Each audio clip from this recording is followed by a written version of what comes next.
નમસ્કાર. આજે આપણે એક ઔષધ તરીકે લસણ તેના વિશે જાણીશું. લસણ એક અમૂલ્ય અને કિંમતી તથા સૌથી સરળ, બધે જ આસાનીથી મળી શકે તેવી ઔષધિ છે, જેનું રોજબરોજના ખોરાકમાં ગરીબ અને અમીર બધા જ વર્ગના લોકો કરે છે. પંજાબી રસોઈ તો લસણ વગર સાવ જ અધૂરી કહેવાય. લસણ ખાવું કે ન ખાવું તેના માટે અનેક મતો રહેલા છે, તો આપણે અહીં કેટલુંક જાણીએ. લસણની ઉત્પત્તિ અમૃતમાંથી થયેલી. સમુદ્ર મંથન બાદ જ્યારે અમૃતની વહેંચણી થતી હતી, ત્યારે સૂર્ય અને ચંદ્ર દેવતાની વચ્ચે રાહુ નામનો દાનવ આવીને બેસી ગયો. મોહિની સ્વરૂપ ભગવાન વિષ્ણુએ રાહુને પણ અમૃત પાડ્યું. ત્યાં જ સૂર્ય અને ચંદ્રએ જાહેર કર્યું કે આ તો દાનવ છે.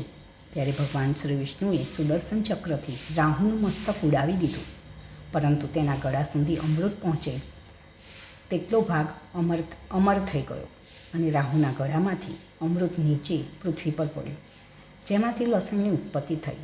આમ રાહુ દાનવના મુખમાંથી તેની ઉત્પત્તિ થયેલ હોવાથી લસણ ખાવા માટે ઘણા ના પાડતા હોય છે. લસણના માટે બીજી એક એવી કથા છે. એકવાર પૃથ્વી પર ઘણા લાંબા સમય સુધી વરસાદ ન પડ્યો. દુકાળની પરિસ્થિતિ સર્જાઈ. ત્યાં વસતા વનમાં ઋષિઓ સહિત લોકોએ પ્રદેશનો ત્યાગ કરી અન્ય સ્થળે જવા માટે પ્રયાણ કર્યું. એ સમયમાં વાહન વ્યવહારના સાધનો તો ઉપલબ્ધ ન હોવાથી બધા ચાલતા જ રહ્યા હતા. તે વખતે એક ઋષિ અત્યંત વૃદ્ધ હોવાને કારણે આગળ વધુ ચાલી શકવાની અશક્તિ હોવાથી કોઈ એક સ્થળે રોકાઈ ગયા અને અન્ય ઋષિઓએ તેઓના પરિવાર સહિત આગળ પ્રયાણ કર્યું. આ વૃદ્ધ ઋષિ જે સ્થળે રોકાયેલા હતા ત્યાં જ મળતા ઘાસ અને કંદમૂળ ખાઈ તેમનો સમય વ્યતીત કરી રહ્યા હતા. કેટલાક સમય બાદ જ્યારે વરસાદ થયો, બધા જ લોકો પોતપોતાના પરિવાર સાથે ઘર વતન તરફ પાછા ફરી રહ્યા હતા. ત્યારે આ વૃદ્ધ ઋષિ જ્યાં રોકાયેલા હતા ત્યાં બધા આવ્યા. ત્યારે આ વૃદ્ધ ઋષિને જોઈ બધા આશ્ચર્યમાં પડી ગયા. તેઓનું શરીર નવયુવાન જેવું થયું હતું. રસ આદિ સપ્ત ધાતુઓની પણ પુષ્ટિ થયેલી હતી. ત્યારે અન્ય બ્રાહ્મણો અને ઋષિઓએ તેઓને તેમના કાયાકલ્પનું નવયૌવનનું રહસ્ય વારંવાર પૂછવા છતાં પણ તે વૃદ્ધ ઋષિ મૌન રહ્યા. કોઈ જ ઉત્તર આપ્યો નહીં. આથી બધા જ બ્રાહ્મણો અને ઋષિઓ ગુસ્સે થયા અને તેઓએ શાપ આપ્યો, તમે જે પદાર્થનું સેવન કરીને જીવિત રહ્યા છો અને અન્ય કોઈ તેનો લાભ ન લઈ શકે તે માટે સ્વાર્થ વૃત્તિ ધરાવી છે, તો તે પદાર્થ અત્યંત દુર્ગંધી થાવ, બ્રાહ્મણો માટે અભક્ષ્ય થાવ. આમ લસણને અત્યંત દુર્ગંધ અને અભક્ષ્યતાનો શાપ લાગે. એવી કથા આચાર્ય ભાવપ્રકાશે રચિત ભાવપ્રકાશ ગ્રંથમાં છે. લસણ આયુર્વેદ મત પ્રમાણે ગુરુ, ઉષ્ણ, તીક્ષ્ણ, સ્નિગ્ધ, મધુર, રક્ત અને પિત્તને કોપાવનાર છે. લસણ અગ્નિને વધારનાર, વાળને હિતકર, અરુચિ, કફ, વાયુ, કૃમિ, હૃદયના રોગ, દમ, શ્વાસ, જ્વર, આમદોષ, ઉદરશૂળ, ઉધરસ, હેડકી, સોજાનો નાશ કરે છે. લસણમાં ખાટ્ટા સિવાયના 5 રસ રહેલા છે.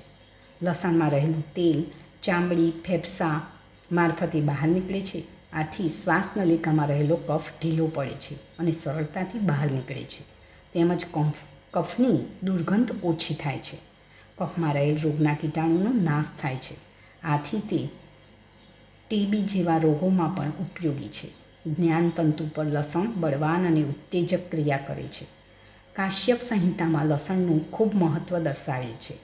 તેમાં લસુન કલ્પ બતાવેલ છે, જેનું મહત્ત્વ દર્શાવતા કહે છે કે લસણ ખાનાર સ્ત્રીનું રૂપ કદી બગડશે નહીં, તેના સ્તન ઢીલા નહીં પડે, યૌવન રોજ રોજ ખીલતું જશે, કમરનો દુખાવો નહીં થાય, તે સ્ત્રી કદી વંધ્યા નહીં રહે, તેની પ્રજા મજબૂત, મેઘાવી, દીર્ઘાયુ, દર્શનીય થશે. ઉપરાંત ગ્રહણી રોગ, કાસ, જ્વર, વાત રોગમાં પણ લસણના પ્રયોગ દર્શાવેલા છે. લસણમાં ગંધકનો અંશ રહેલ હોવાથી તેમાં એક વિશિષ્ટ પ્રકારની ગંધ આવે છે. લસણનો વધુ વ્યાયામ કરનાર, તડકાનું વધુ સેવન કરનાર, અતિશય ગુસ્સો કરનાર, અતિશય દૂધ અને પાણી પીનાર, ગોળ વધુ ખાનાર લોકોએ ત્યાગ કરવો જોઈએ. આમ સાત્વિક પ્રકૃતિના લોકો રાહુના મુખનો સ્પર્શ થયેલ હોવાથી લસણનું સેવન નથી કરતા. કેટલાક લસણની દુર્ગંધના લીધે તેનું સેવન કરવાનું ટાળે છે. લસણ પિત્તને કોપાવતું હોવાથી ગુસ્સો જલ્દી આવે છે. આથી પિત્ત પ્રકૃતિવાળા માટે અહિતકર છે. જ્યારે અન્ય સાધુ સંતો લસણના વાજીકર ગુણના કારણે પોતાના વીર્યની રક્ષા માટે લસણનું સેવન કરવાનું ટાળે છે. ધાર્મિક પૂજા, વ્રત કે અનુષ્ઠાનના સમયમાં લસણનું સેવન કરવાનું મનાઈ ફરમાવેલ છે.